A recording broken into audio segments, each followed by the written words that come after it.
हामी चाहिँ हाम्रो होम सोम यज्ञ सज्ञ सबै गरेर फेरि निस्किँदैछौँ सबैजना प्रभुजीहरूसँग।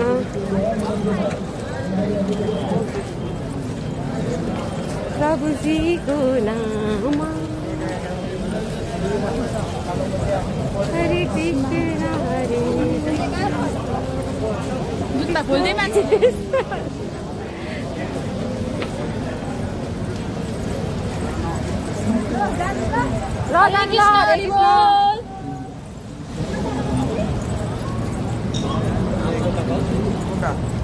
बिचारा उस माताजी मिलाउनु ल उस माताजी वर्षको एक दिन मजाले भन्नु न।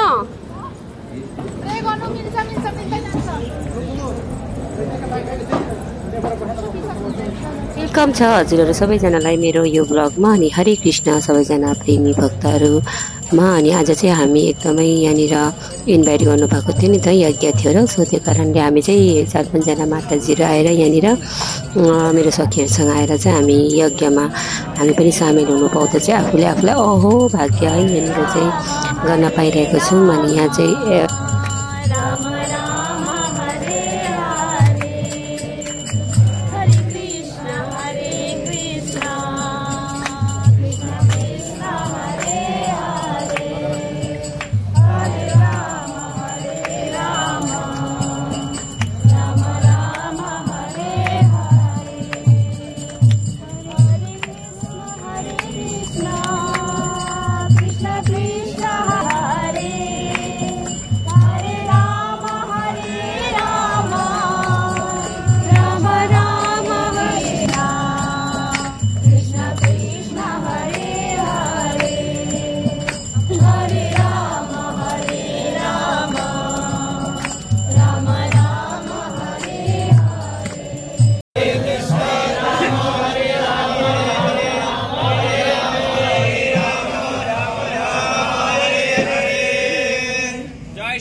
हरे कृष्णा कृष्णा कृष्णा हरे हरे हरे राम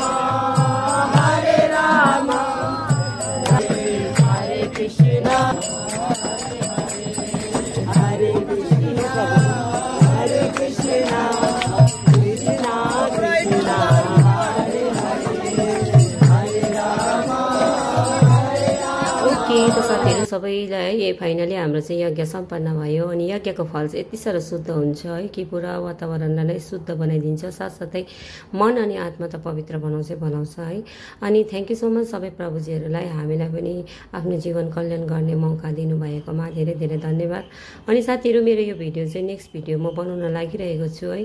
नेक्स्ट भिडियो किनभने एकदमै लामो भयो यो भिडियो। जयपताका महाराज स्वामी आउनु भएको छ, उहाँलाई स्टेजमा अब हामी भेट्न जाँदैछौँ, उहाँको भिडियो बनाउँदैछु। प्लिज लाइक सब्सक्राइब गरिदिनु होला है, अनि फलो पनि गरिदिनु होला मलाई मेरो च्यानललाई। Thank you so much. हरे कृष्ण।